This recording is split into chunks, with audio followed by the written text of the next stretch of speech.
Hello friends, welcome to my channel universal alliance में आपकी friend फिर से हाजिर हूँ आपके लिए मोस्ट इंपॉर्टेंट टॉपिक को लेकर के। डियर, बिल्कुल बात करेंगे कि अगर किन्हीं सोल से लगातार कर्मा क्रिएट होते जा रहे हैं या पास्ट के कार्मिक बैगेजेस में लगातार फंसा हुआ है तो कैसे इनकी ग्रोथ होगी, कैसे ये कार्मिक क्लेंजिंग कर पाएंगे, कर्मास को रिलीज करना कैसे है वो मैं आपको बताने वाली हूँ। डियर देखो, कई बार क्या होता है कि कर्मा हमसे बहुत ज़्यादा क्रिएट हो जाते हैं। आए दिन हमसे सभी से कर्मा क्रिएट हो रहे हैं, ठीक है।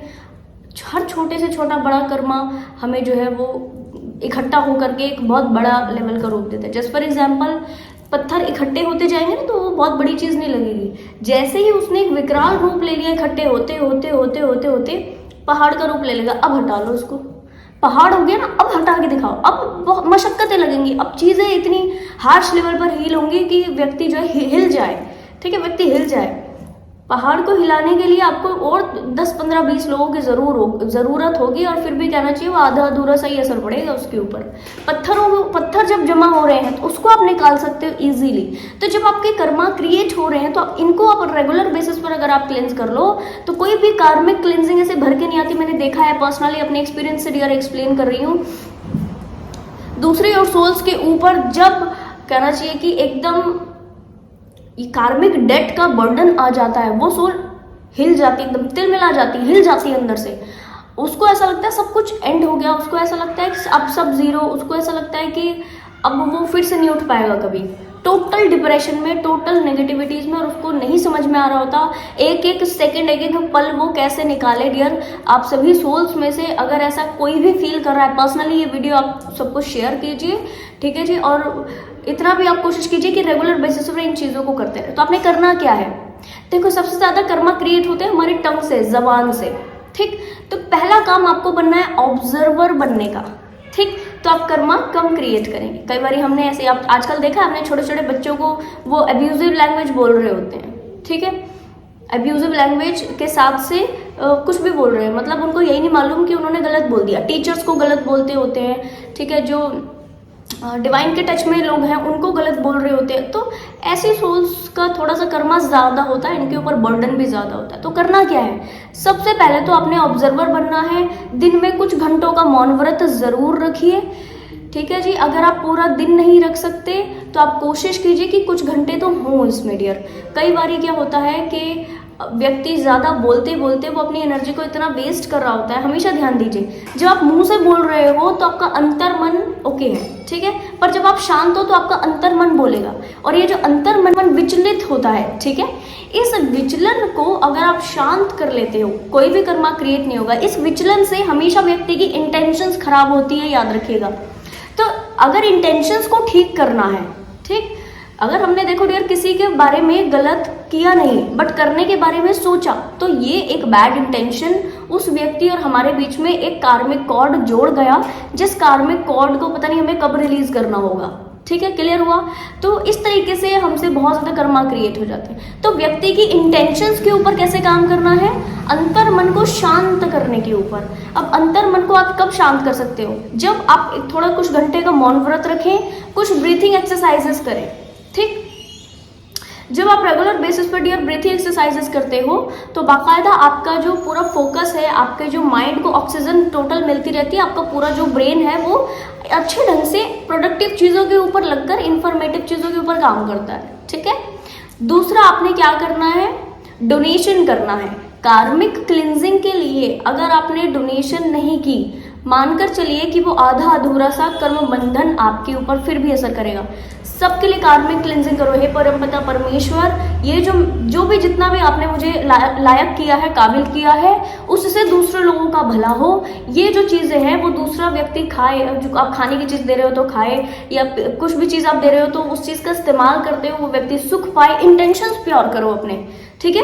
वो व्यक्ति बहुत सुख पाए, उस व्यक्ति की हीलिंग हो जाए, वो व्यक्ति शांति पाए, उस व्यक्ति को बहुत अबंडेंस, और कभी ना कभी मैं फिर से उसकी हेल्प कर पाऊँ, दूसरे व्यक्ति उसको हेल्प कर दें, उसकी सारी जो मनोकामनाएं वो पूरी हो जाए, उसके सारे दुख दर्द मिट जाए।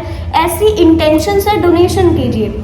आपके पास एक छोटी सी चीज़ है डियर, अगर कुछ भी नहीं है तो एक गिलास पानी है, ठीक है, और भी कुछ नहीं है, कोई सिंपल सी चीज़ है, कुछ भी है आपके पास में, इस इंटेंशन से जब आप डोनेशन करते हो तो उस डोनेशन का क्वांटिटी, पावर, एनर्जी बढ़ जाती है। तो ये आपको ज़्यादा में लगता है। एक है कि हमने लिया कोई चीज़ और डोनेट कर दिया, ठीक है, एक है कि हमने लिया, उसमें एनर्जी पुट की, उसमें अपने मनोभाव पुट किए और उसके बाद आप डोनेट कर रहे हो। तो ये हमेशा व्यक्ति की डोनेशन की पावर को बढ़ाता है और उस व्यक्ति को, जिस व्यक्ति को आप डोनेट कर रहे होते हो, ये सारा जो है वो एनर्जेटिक लेवल पर डिवाइन रिसीव कर रहे होते हैं कि ये व्यक्ति ने जो किया वो कितनी प्योरिटी के साथ किया।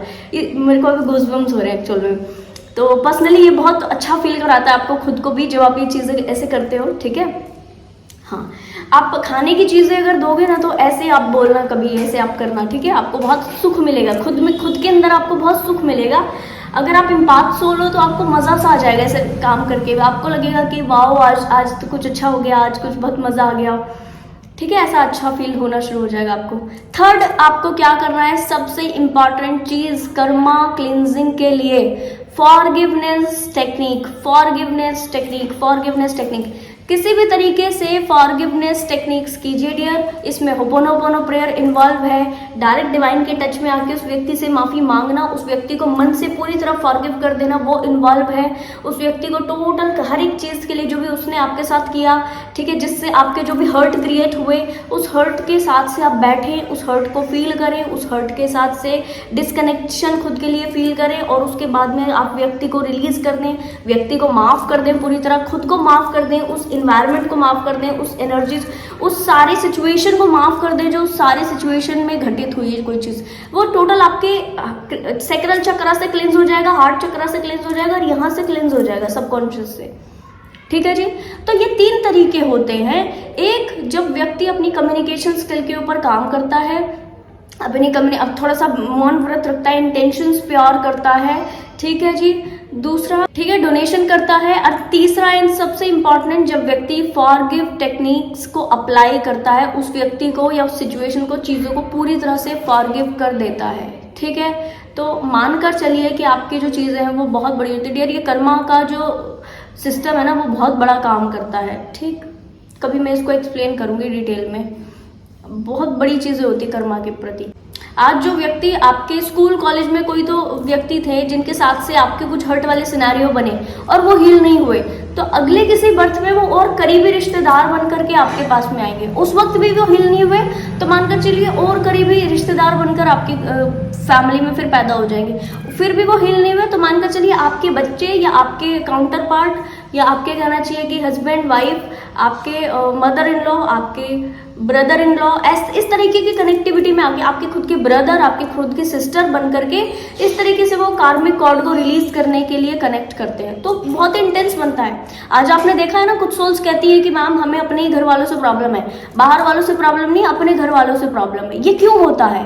क्योंकि ये जो घर वाले हैं ना इस वक्त में उस व्यक्ति के, मानकर चलिए कि वो इस वक्त में घर वाले हैं, पुराने और जन्म में वो व्यक्ति बहुत कुछ दूर पार के रिश्तेदार थे जिनके साथ से कोई कर्म बंधन क्रिएट हुआ और वो उस वक्त हील न होने के कारण वो और पास आए ताकि हील हो, है ना, और अच्छी बिल्कुल पास वाली कनेक्टिविटी में आए, नहीं हील हुए, फिर और पास आए, फिर और पास आए, और अब क्या है, अब वो पेरेंट्स हैं, अब वो ब्रदर सिस्टर हैं, अब वो हस्बैंड वाइफ है, या इस तरीके के कोई और इंटेंस कनेक्शन, मदर और डॉटर या सन का जो कनेक्शन होता है वो भी कई बार कर्मा बंधन वाले सोल हो जाते हैं। आज मेरे साथ में जो ट्विन सोल्स जुड़ी हैं 110% इनके पास में कोई ना कोई एक पेरेंट इनके नार्सिसिस्ट बिहेव करते हैं इनकी तरफा, कारण क्योंकि ये कर्म बंधन वाली सोल होती है डियर। ये बहुत बड़ा एक चीज़ें होती है, मैं कभी आपको एक्सप्लेन करूंगी इस सब के बारे में। बट फाइनली अगर आप ये 2-3 चीज़ें करते रहते हो तो आपके कंटिन्यूअस बेसिस पर कार्मिक क्लिनजिंग डिटेल में होती रहती है और आप हमेशा फ़ायदा पाते हो, ठीक है जी।